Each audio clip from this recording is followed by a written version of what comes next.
people exhibit bad habits with their training.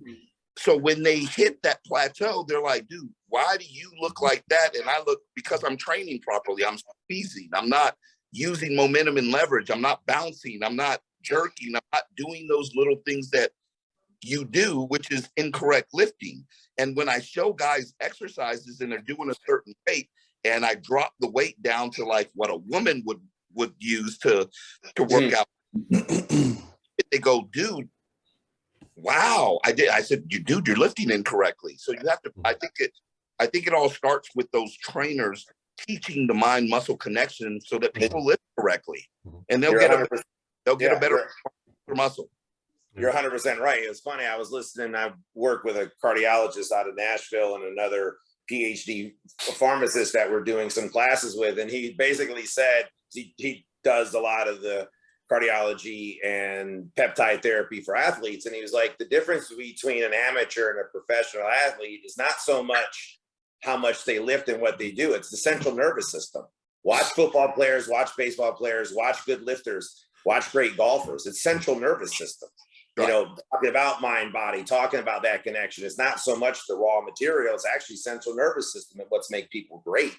And you see a lot of athletes now doing neuroplasticity training, doing more neurotype training in improving their craft.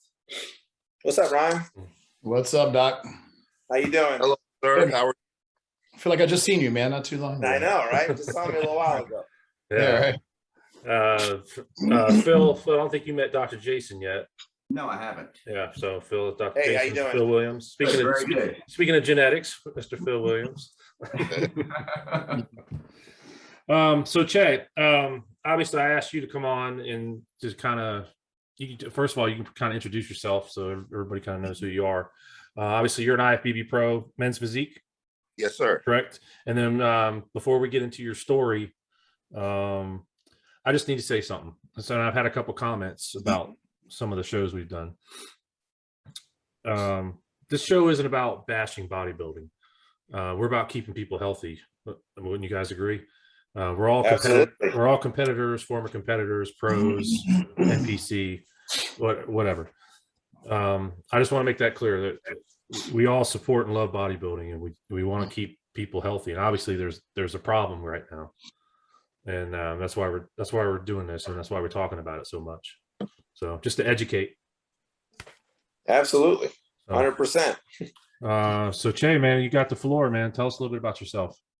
Well, I'm a general contractor out of Los Angeles. We specialize in fire and water restoration. My very good friend, Breon Ansley, two-time classic physique champ of the Olympia, got me into the whole bodybuilding thing. I was just working out, never really lifted weights until I was 39 years old. Father Time started to do the crazy thing with the body, and you dislike what you see, so you want to do something about it. So I started working out for about 6-7 years. Breon talked me into eating and stepping on stage, and I did so my first show last November. And my whole goal with the competing aspect was to focus on getting the pro card and do a pro debut all inside one calendar year, and I did that. And which leads me to where I'm at today. Okay. And now your last show you did was Reno, was the yeah. What was it called again? Legion Sports Fest. That's it, Legion Sports Fest. Yep. Okay. You had a little incident there, and that's what caught my attention. And then you immediately called me and we talked, and I was like, man, that's some crazy stuff. I got to have you on the show. So just kind of tell us what led up to the show, and we'll obviously I brought the doc on. We can talk to him, and if anybody else has any questions for you, and just jump right in. Well, I flew into Reno on a Tuesday, got to my rental home, talked to my coach, did my check-ins, did everything that I was supposed to do. Our show for the Masters was being held on a Friday, so I checked in, did my check-ins on Thursday, spoke to my coach, and my coach had asked me a few things about when I was going to, on stage the very next day. I talked to the producers of the show. They said, Che, you should be back here at about 10:30. You should be on between 11 and 11:15. Well, I didn't get on stage till 2:57, and my coach had me cut water at 8:30 the night before. Oh. Bad news, especially at that elevation, coming from California. Bad news with the limited amount of diuretics I had put in my system. I used probably about 75 milligrams over the course of 4 days. So very small amount. Got on stage at 2:57 based on the stamp on the pictures. And in the over 45 division, it felt great. When I came off of stage, Tyler Mannion, he worked us pretty hard. So when I came to the edge of the stage and I was getting ready to walk back down the stairs, the handlers looked like, and they go, "You look tired." And I said, "Yeah, well, I felt like we were worked pretty hard." So I started walking downstairs and to get in line for the over 40 and felt an extreme exhaustion. It felt like I had ran 5 plays as a running back and got hit really hard on 5 straight plays. So what it ended up happening was, due to that long period of time without water, the body started shutting down from dehydration. Literally, when I came back on stage over 35, fellas, I couldn't pose. I couldn't hold anything. I just stood there and went back behind, put my hands on my hip. They called us back out. When I came off stage, put my hand on my conditioning coach's shoulder and said, "I'm tired. I'm beat. I need to sit down." Sat down for about 5 minutes.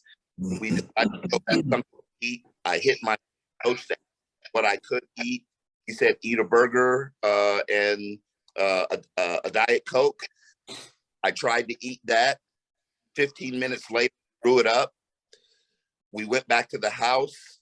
I drank some electrolytes, drank some water, sat in the recliner chair, watched a little TV, started feeling a little bit more nauseous, drank some more electrolytes, and I felt okay. But now this is between Prejudging and the night show, right? Yeah. Okay. So going in about 20 minutes, about a half an hour before finals, I had to go to the bathroom. So I went to the bathroom. I took a bowel movement, and my bowel movement was completely black. And I got a little nauseous, so I threw up a little bit too, and that was black. So what it ended up happening was I suffered my dehydration was so bad, my kidney started to shut down. I caused trauma to the kidney, and my doctor said that once it forced blood into my stomach and forced blood into my bowel movement. And because when the blood mixes with the acidity in your stomach, it turns everything black. So when I was vomiting the couple of times, my vomit was black. When I went to go wipe my backside was black from the dehydration and started the shutdown. So I went back and laid back down, put my feet up, started to relax. 15 minutes later, I sat up and I sat down. I got up and I sat down on one of the workout benches. And you know how when you turn your car on in the morning, it revs, but then it idles, and it revs and idles? My heart started doing that, and I started sweating profusely. My body was literally shutting down. They tried to take my blood pressure. It was literally jumping by 20 or 30 points up and down every 5 minutes, and I couldn't cool down. And a paramedic came over to me, and I said, "I can't handle this." I said, "Screw the show. Take me to the hospital. I'm more worried about my health than anything." 15 minutes later, ambulance showed up. We got the ambulance. They rushed me to the hospital. First thing that they do is, since we're in the COVID area, shove it right up your nose, take the test, and move from there. And they did my blood work, and they said I had suffered severe dehydration, and I caused trauma to the kidney, and they were concerned with the heart. So they ran their tests. Everything came back fine, but we still had trauma to the kidney. They ended up keeping me for 2 days, and then they let me go. Yeah. So what do you feel like you did different from this show that you did from the other shows? I think, honestly, I think it was the extra 4 hours of no liquids. I think it was altitude, not rehydrating even more because of the altitude. And I just think it was timing. I strongly believe that timing, when you're in the competitive nature of this sport, is everything. To coincide with the pump and how you look on stage when you step on stage to pose, I was off. I wasn't hydrated the proper way, and yes, I did follow what my coach said, and I cut all liquid. He said, "Don't drink anything." I'm not gonna drink anything. So, when in all actuality, I should have used my hydration source that I normally would use and drink 6 ounces or 4 ounces, put it away, and sip on capfuls of water or either suck on ice. I didn't do that. I was trying to dry out as much as possible, and I think those are that were the telltale signs for getting me in trouble with my. Yeah. Now, Doc, And I'm glad I brought you, Doc, on this to talk about it. Scared. I don't mean to cut you off, but it scared the shit, fellas. Oh, I bet. I mean, it scared me. I had no control over my body, and when you're so in control of everything that you do in the gym, and then you have no control and you feel helpless the way that I did, it's scary. So that's almost a new phobia that I'm going to have to overcome moving forward, because I don't ever want to feel that. I don't ever want to experience that, and I hope to God that nobody ever feels or experiences that ever again. Whatever I can do to prevent that from happening, I'm all for it. Before we go to the Doc, how far out from the show did you start taking diuretics? Tuesday. So that's almost 4 days, right? 25, yeah, half of a 25 milligram. Okay. And the next night I took another half before I went to bed.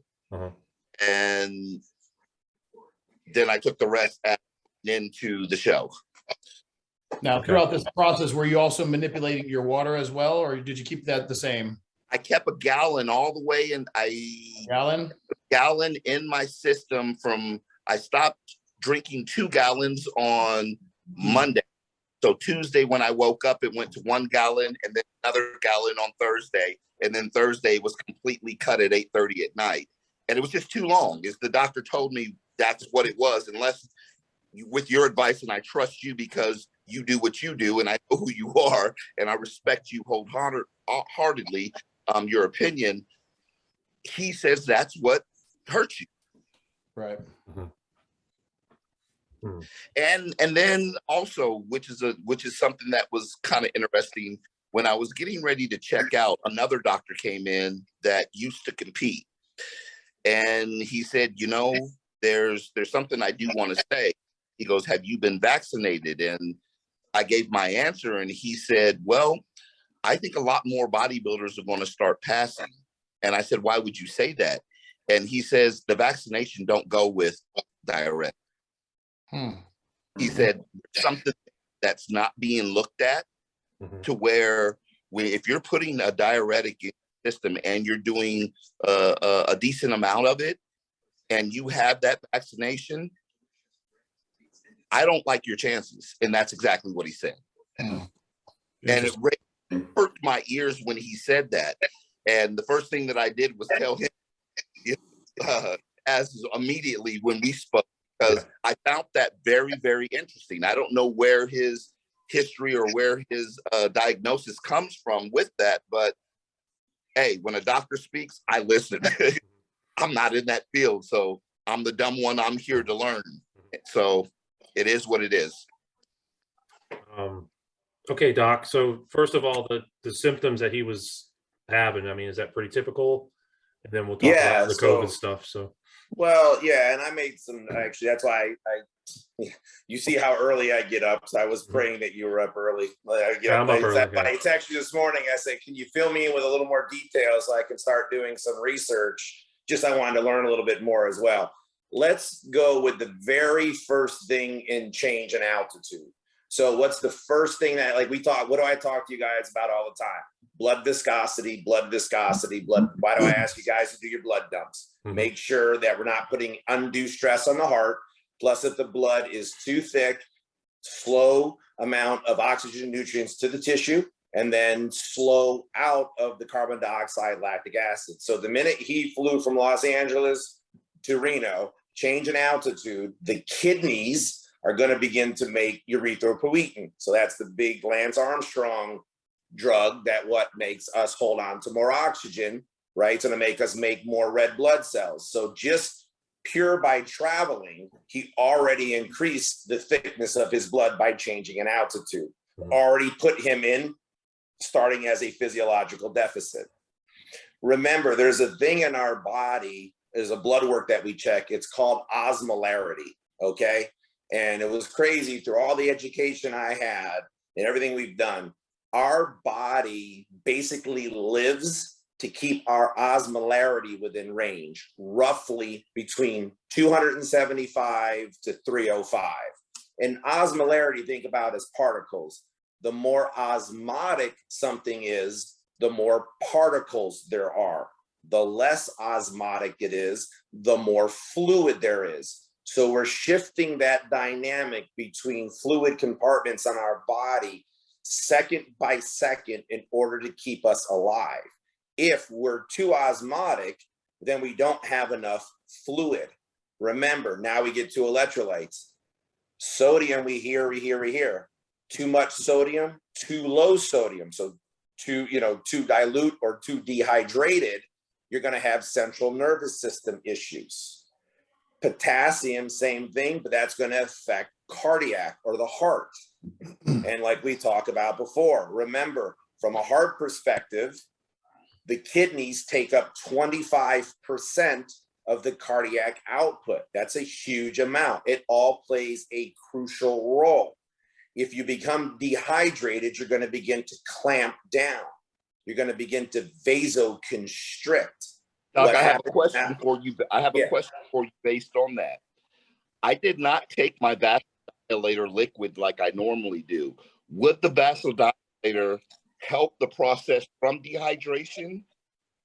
No, not so much. If it was to do anything, it made it it would have delayed, because it's the cascade that the Oriental people call basically a cascade of downward, when somebody's not doing well, it's the cascade of death. Your body's putting systems in place because it's shutting systematically down. And that's exactly, you're very lucky that you had the right professionals around and got to where you needed to, because that's what's happening. Vasodilator per se would have slowed maybe the contraction process down of the vessels, but ultimately it would have happened. So what happened, as you clamp down, you vasoconstrict the artery to the kidney. If you do that, there's no blood flow to the kidney. The kidney cannot filtrate.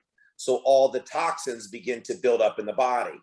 And so as the toxins build up, then like I said, it's a cascade. You're basically going into systematic shutdown and shock.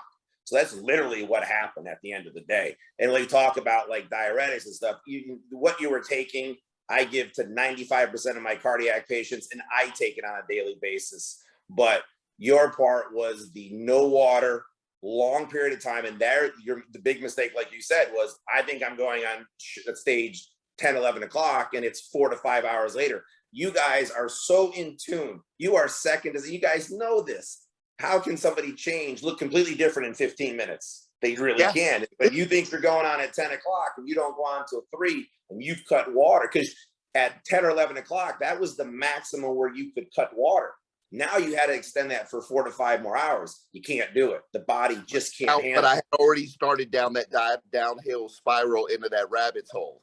Yep. You were there, yeah. What, to piggyback on what you said, somebody, when I was phasing out, somebody kept saying, give him more sodium.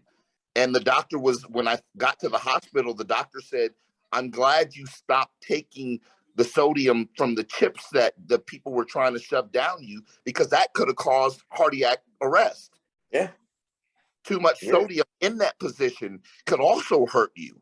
So I found that very interesting. So I'm so glad to learn and to listen to what you have to say, because I feel like I feel like you're an open encyclopedia teaching me about myself, which I could never repay you for.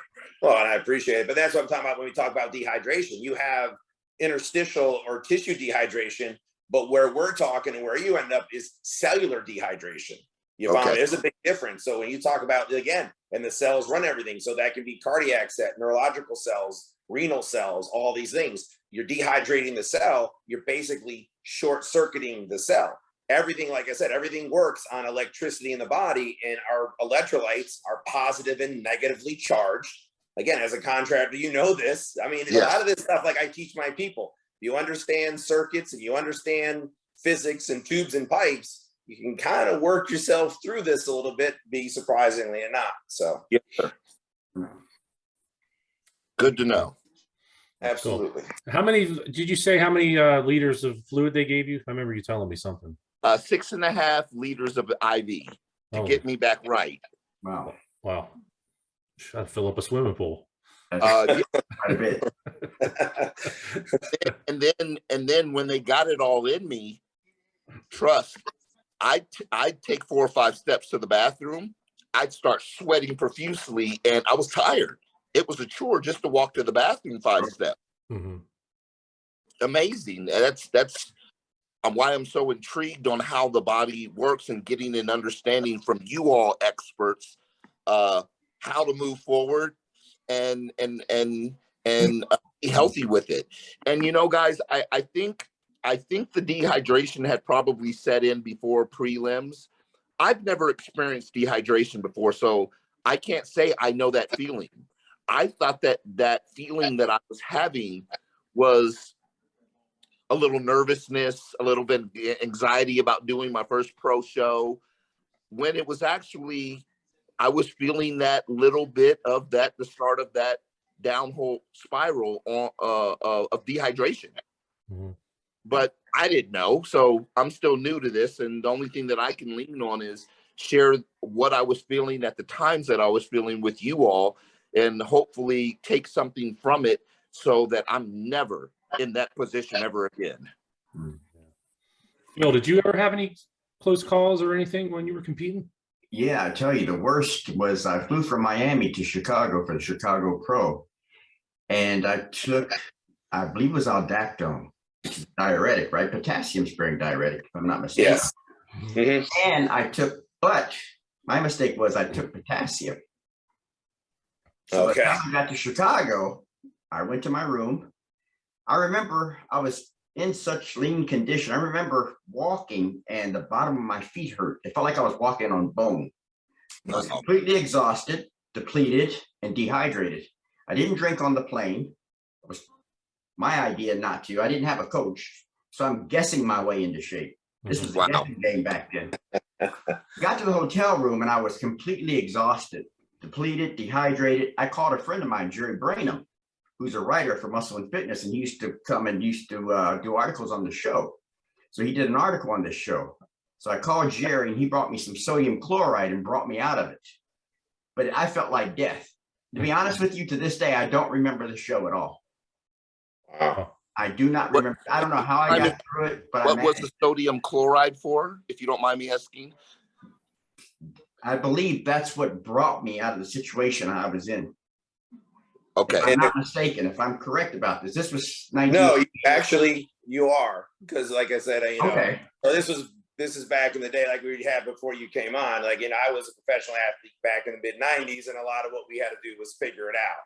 We weren't way off, but we literally had no guides, like I said. There was no one to ask. It was like, take more of this, do this. Well, that didn't work. Okay, well, let's do this. Anyways, let me go ahead. I think this would be great knowledge, because I know the bodybuilders take the aldactone. That's the name brand, spironolactone. is the generic. Let me just, this way you'll have this as a reference for the show and for everybody out there, whether it's your students or whoever. So the way that spironolactone or aldactone works, it works at the very end of the kidney called the collecting duct. Like Lasix, you guys have heard of, that works very, very early in the kidney. So it's pulling tons and tons of water out, and it's not sparing any electrolytes. It takes everything, right? It takes, yeah, 100%. There you go. Yes. So what happens is in our kidneys, on top of our kidneys, there's a thing called the adrenal glands, okay? And the adrenal glands make a hormone called aldosterone. Kind of sounds like aldactone, kind of sounds like spironolactone. So you follow me here. Aldosterone, what it does, our kidneys will pick up when we don't have a lot of pressure, okay, in the system. It will cause aldosterone to go to the collecting duct, pull in sodium, okay, in the exchange of excreting potassium. If you hold on to sodium, you will retain water. If you retain water, simple physics, your blood pressure will go up. That's an inherent mechanism of what our bodies do to control our pressure. Now, just like you said, you're 100% right. Spironolactone or aldactone is a potassium sparing diuretic by cause, but it's what it truly does. It's an aldosterone receptor blocker. So this is what happens. Now, when aldosterone is released, it's blocked by the aldactone or spironolactone. So now what's happening, sodium is being released. It's not being uptaken anymore, but you're holding on to potassium now. So just what you said, Phil, back in the day, we had no idea. Before I went to school, I knew no difference between Lasix and aldactone. It was a diuretic. But so what you've done is you're holding on to your potassium, you're getting rid of your sodium, and then, like you said, I've done the same thing. I don't feel right. Let me take more potassium. So you're really, really lucky. The fact that you didn't potentially go into some lethal rhythm in your heart, be it ventricular tachycardia or any of those things. The friend that you called was very smart, because what he said was take sodium, because you were blocking your sodium intake by using the aldactone. You were keeping your potassium in the body with no sodium. So that's the whole true mechanism. And that's how that diuretic works. And that's why a lot of the bodybuilders take it, because it's not a very strong, because it works. Again, the later you work in the kidney, the less you're pulling off tons of water, but you are still manipulating. And that's what happened there. Wow. That's incredible. Yeah, that's very interesting. Wow. So by default, your friend absolutely knew what to do. Whether they 100% knew or not, it's pretty cool. Like I said, I had a conversation, that bodybuilders, even back in the day, we weren't that far off. We just didn't quite know why. We were doing things that we had no idea why we were, but it just kind of worked. So we really weren't that far off. And that's one of the reasons that I appreciate Jason. That's why now, with being left the brain, I come back to show why we do these things and why we don't want to do certain things. Sure. Wow. So when taking the aldactone, you should never, you're basically, your food should be salt-free. Well, what you want to make sure is you want to make potassium free, because you're holding on to potassium. So if your body's holding on to potassium and then you're giving yourself more potassium, that potassium goes up. And like I said, from my cardiology side, detrimental, too much or too little, but now you're putting too much in the system. Too much potassium is going to cause massive arrhythmias or electrical activity of the heart. That's what you have to be careful. Okay. Yeah. Wow. The salt would kind of counteract that. Gotcha. Okay. Understood. So here's my question from here. And not just Che, dude, we all heard of people going in the hospital and having problems with all this. Where does he go from here? What, like for Che, for example, he says he wants to compete again. How long should he wait, or should he compete again, or what does he need to look out for? So, you know, and I think what he just said is he has a fear now, you know, and that's one of the worst things that can ever happen to an athlete. It's what I retired for, because the first time I end up having to have major reconstructive surgery, it was the first time I ever thought in my life before I either played football or lifted a weight of what's going to happen now. And so once I knew that, that's to come all to my careers, because I knew I never thought about it before. So the first thing he's going to have to do, honestly, is mentally get over that, because literally, you know, if this would have went on further and he wasn't diligent, nobody was diligent, and to be quite frank, is he could have died. He wasn't that far away, because I said, when the body shuts itself down, you're not bringing it back. So he's going to have to mentally, you know, get over that, which I have no doubt he will.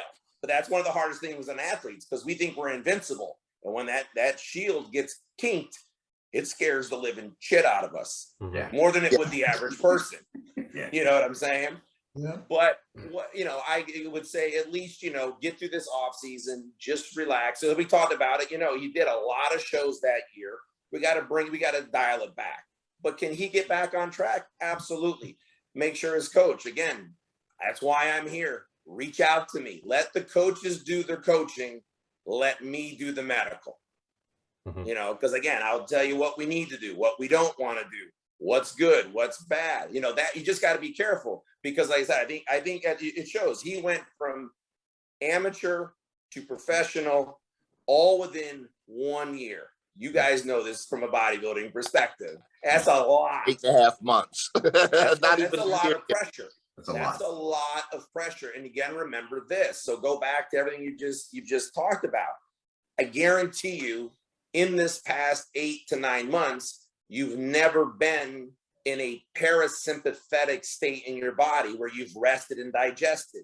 You've always been sympathetic or fight or flight. Your body, and remember, your body doesn't know the difference in stress, whether a bear is chasing you in the woods, or you lost your wallet, or you can't find your phone.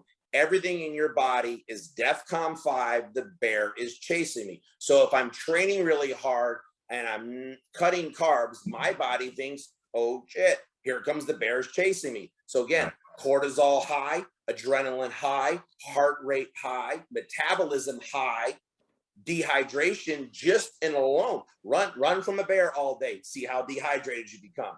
That's the same thing that's going on when you're working out, when you're sitting at home and you're prepping for a show. So literally for 8.5 months, you stayed sympathetically overridden, which is already breaking down your immune system, upping your inflammation. This is where the doctor came. I did some research. So again, if you did have we'll get to that in a second, but again, inflammation up, immune system down, nonstop.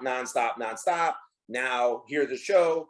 We flew, my blood's thicker, dehydration, and it was like supposed to happen. Cocktail for disaster. Yeah. Cocktail for disaster. You're just a recipe. But he can, like I said, I have no doubt he'll come back. He'll be fine. You just got to get athlete, let it go. It's hard, let it go. But we can get you back there. I have no doubt about that.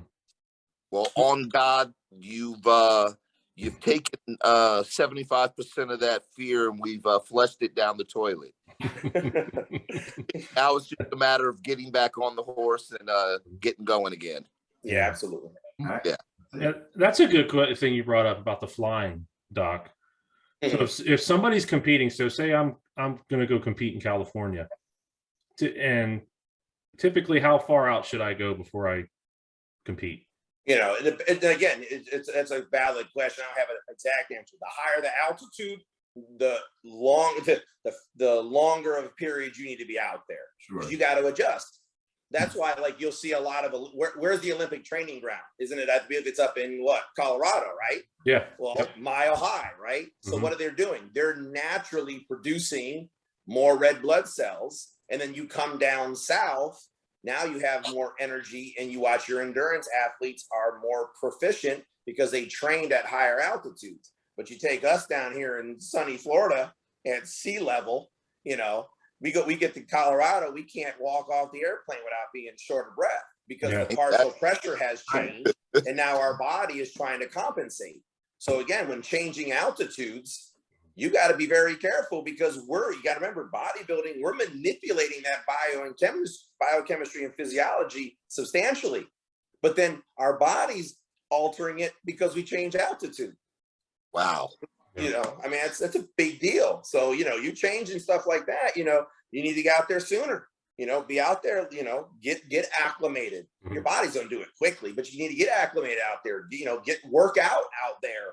You know, if you spend 7 to 10 days, get used to being out there, so you're used to that altitude. But I'm just saying, if show's on a Saturday and you fly out Thursday or Friday, man, you're sucking wind. Right. Yeah. Right. Yeah, especially if you're cutting water while you're on an airplane. That's probably not good. Yeah, I mean, Absolutely. all of it. Yeah. All of it. So We've all made those mistakes. Interesting. Yeah. Thank you for that, Doc. yeah, absolutely. Hey Ryan, I noticed you got your couple guitars next to you there. Are you gonna play something for us or what? No, man. Oh, I had to rush in and I didn't have a chance to set up. So oh, okay. I didn't know if you were gonna. this is my studio / music room / Hey, brother, we don't mind getting entertained by you, brother. Go ahead. I don't know if you would call it entertainment at this point. No, I'm joking. Right up. Oh, so all right. Well, that was definitely like very interesting. Very interesting. Yeah. Or something So, else like I said, you know, to the athletes, you just got to be, you know, Go ahead.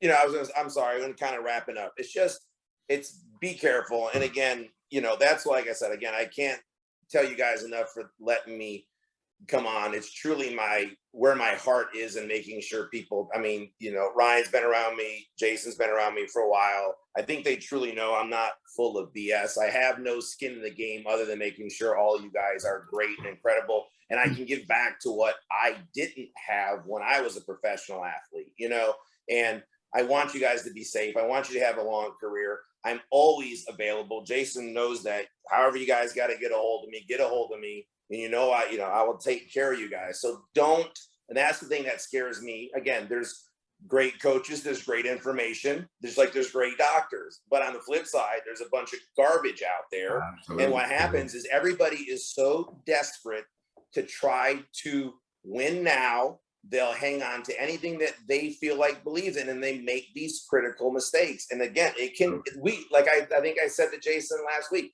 none of us got in this sport to become unhealthy, right? We all said, I want to get big muscles and be in good shape. And none of us said, you know what? I want to get in this. I want to go into complete organ failure, or I would hope to die when I start, you know, and and again, but like we've talked about before, not many, you're not going to go to many doctors and say, hey, look, I'm a bodybuilder professional athlete. I may or may not do anabolic steroids. I do diuretics. I take supplements. I take this. We didn't learn that in medical school. We didn't learn any of that. So, but in turn, what happens, what I don't like is they won't even treat you as a human being. They won't look any further. They'll just stop and say, that's bad. Don't do that. You shouldn't be doing any of this. Okay. So again, each and every one of you on this show is a grown man. You know, I'm not your dad.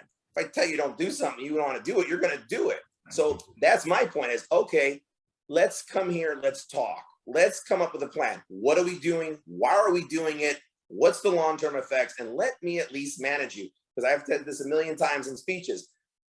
As hard-headed as we are, because they don't trust doctors, but the worst thing I've ever heard is from my bodybuilders and athletes, well, I don't want to know what's wrong with me. It's about the most asinine statement in the world, because you know what's going to happen? You don't have to know what's wrong with you.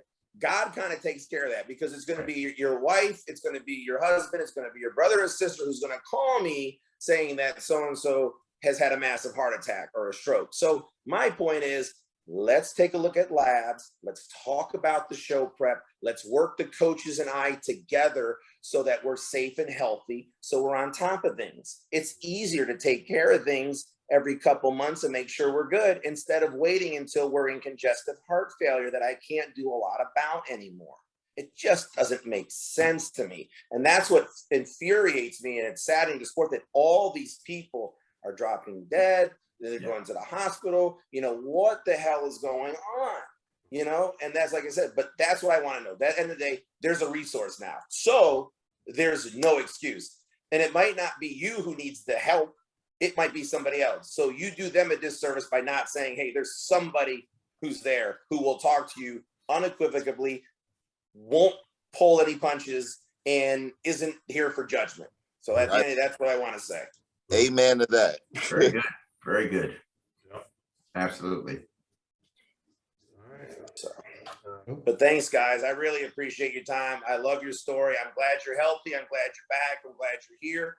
And like I said, let's get it together, and then we'll get after it. Hey, Doc, believe me, not the last time you're gonna hear from me. All right. Probably gonna have to talk to you about consulting about when I'm in prep going into the damn show. All right, we'll do that. Yeah, Sure. that's his specialty, man. I'm telling you. And I'm adding them to my team. I don't care what anybody else does, but I'm adding them to my team.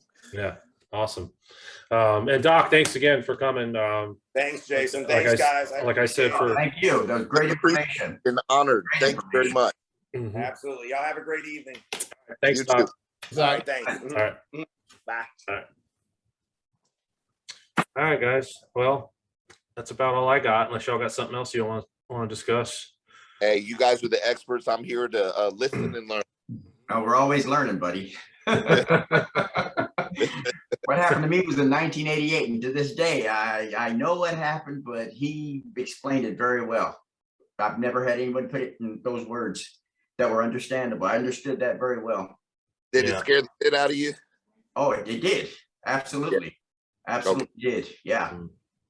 I thought I was finished. Yeah. Understood. Now, you guys aren't too far from each other. You're in LA, Che? Yes, sir. I'm in Calabasas. Calabasas. Yeah, I was in Oxnard. I mean, I'm in Oxnard. I'm in Ventura now. But Oh, okay. You're half an hour away from me. yeah, I was in Compton last year. Mm-hmm. I had a house there. Nice. So yeah, I was training the Golds in Venice. It was nice. LA is just a hard city to live in. Older you get, I thought it was time to go. Yeah, every now and then I go up to Oxnard to Coliseum Boot Camp, that gym. Oh yeah, I'm familiar with it. Sean Roden and Laura Lee and Right. Freon have gone up there a couple of times. It's a nice gym. It's kind of out of the way. You gotta plan for it, but it's a nice day. Right. Yeah, I've heard of it. I've never seen it, but I haven't been there. But yeah, it's extremely nice. I'll have to check it out. Yeah, you should. Yeah, that's in my area. I'll definitely do that. Yeah, maybe we can catch a workout together. Oh, it'll be nice. That would be nice. What are your plans for next year? Right now, I confide a lot of what I do in this sport with Breon. So Okay. the focus right now is the liver, kidney health, the gut health until the first of the year. So I haven't trained in 2 weeks. The training will start next Monday, which will consist of just, something like 20 minutes of cardio. We'll probably interject that for about a week. And then we will start some type of circuit training just to maintain until the first of the year. And then I'll sit down and talk to the coach. I already know what shows I want to do. I'm going to do the Masters show down in Louisiana. I'm probably going to try and do the Open in Puerto Rico. Okay. And coming back to Legion's Gentlemen for unfinished business. Oh, yeah, definitely. Yeah. There you go. The goal is to, let's just put it like this. I was placing very well in all of the classes and center stage on one of them. Good. Yeah, that's good. So my whole motivating factors for this next year is, hey, I was 20 minutes away from finals for collecting hardware. We got unfinished business this next year. There you go. Yeah. Definitely. And so, but at the end of the day, my main concern at the age of 48 and being a late bloomer, getting into the sport late, I never lifted weights until I was 39, gentlemen. So I'm still the new guy, all in all phases, in all aspects. Even though I hold the title of pro now, I'm an amateur. Sport. So hey, it's time to focus, to put the priority of health more so first as the priority, everything else secondary, because hey, I have a lot of love for the competitive nature of the sport. I love the aspect of what goes into the mindset of being able to compete in this sport. I love the challenges it presents every day. And I want to do it for another 5 or 6 years. Good. Very good. And the overall goal is to, you know, the dream has been to get to that Olympia stage. I have no desires of winning it. That's not a goal of mine. It's just to get there. Yeah. To get there. And then maybe those goals will change with high aspirations and ambitions on being top 5 at Olympia. I just want to get there. You know, so that's the goal for me. Win a pro show as a master, filter into the open, and see what kind of dent I can make in it. There you go. It's the way to do it. Yeah, man. And do it the healthy way, because the healthy way. You're a lot wiser now. Yeah. Next time you'll much more. Do every little bit of advice I get from you gentlemen who I consider my mentors of this sport, because you guys are so knowledgeable and you've been there, you've done that. The only thing you guys become the valid authority for me to pay attention to, and I pay attention. You know, at the end of the day, the health is first, and I want to live long, be healthy doing it, and look good at the same time, and bring the best package that I can. And you guys are going to help me do that. And I appreciate you guys' time for jumping on here and educating me the way that you have, and the concern that you have for myself and other athletes out there to make sure that the sport is better.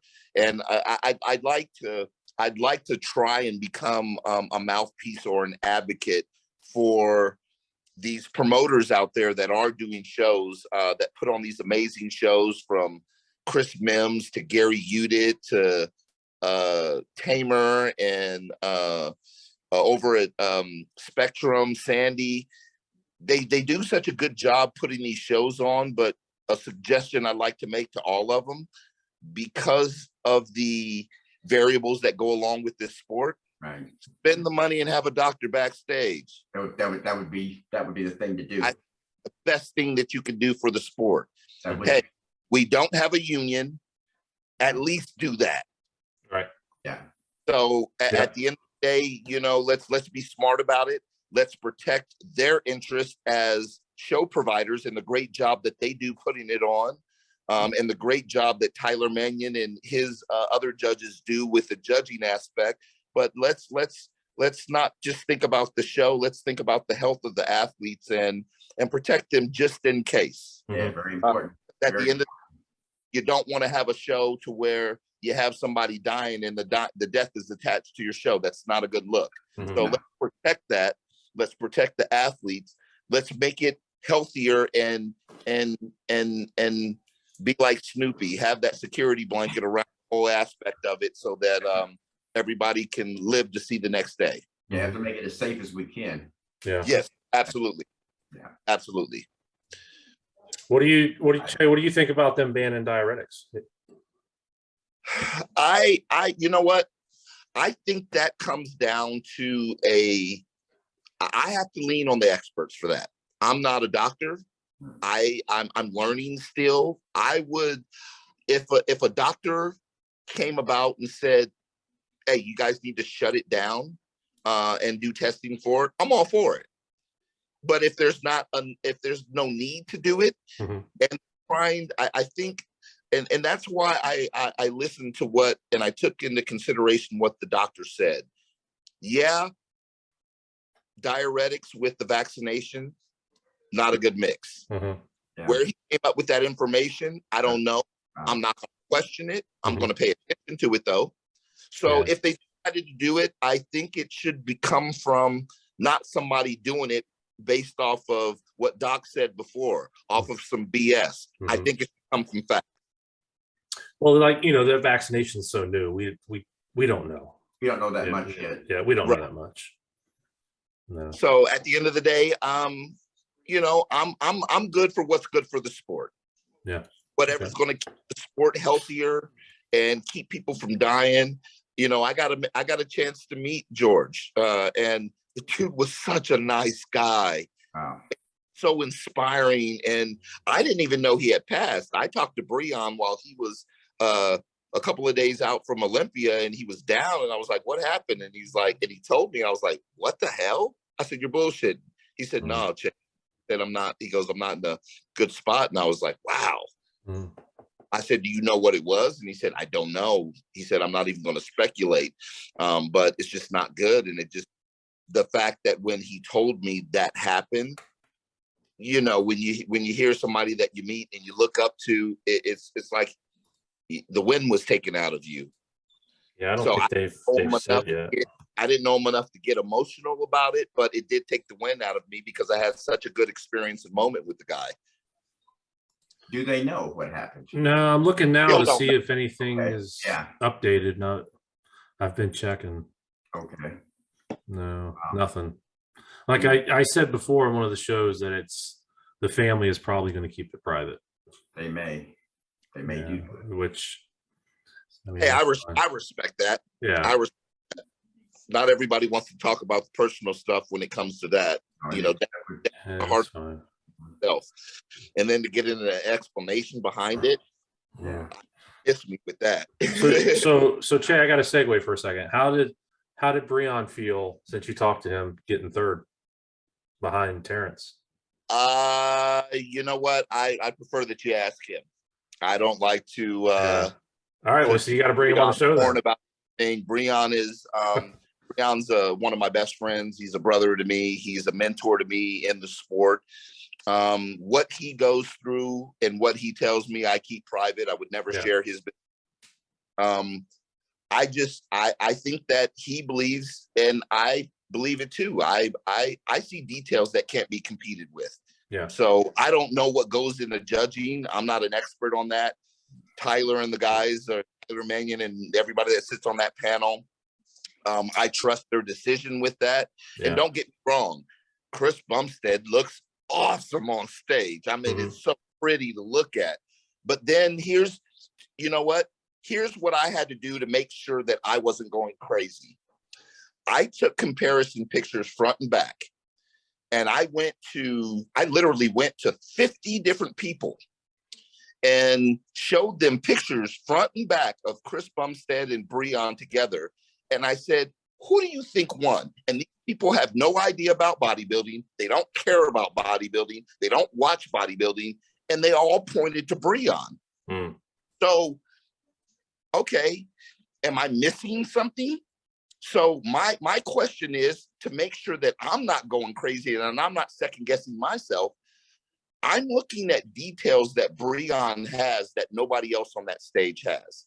Yeah, Chris Bumstead looks awesome. Nothing to take anything away from him. I think he's a champion all the way. But when I look at him and I look at Ruff and I look at Breon, Jesus, man, when Breon turns around and gives you that double back bicep, it's like, I see a different muscle that I've never even seen before. I'm like, what is that? What is that? Yeah.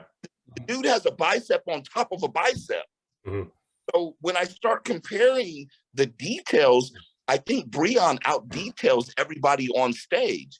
Yeah, Chris Bumstead looks good because of his height. And I think that might be the problem. I don't know. In my opinion, I have Breon winning. Yeah. Well, I know Breon can pose good. He definitely puts on a good show when he poses. Yeah, he does. I'm a little indifferent to the dramatic side he's taken it to. I like to see him go back to the hard posing, the classic, and with maybe some up tempo music and a little bit of that. For me, it's nice to look at. I can take nothing away because I consider Breon the GOAT. So nothing to take anything away from what him and Chris Cormier do. I think it's beautiful. I would like to see a more eye-popping show from Breon, though. And that's just my preference, and I'm nobody, so it doesn't really mean anything. But to this day, I think that Breon has won all of those Olympias except for the first one that Chris won. I think Chris won that. Yeah. Cool. Cool. All right. Well, that's all I got, gentlemen, unless you guys got something. Yeah, man. Yeah. In particular. All right. Well, again, thanks everybody for joining. Where does that take us? Well, we talked an hour, so. Wow.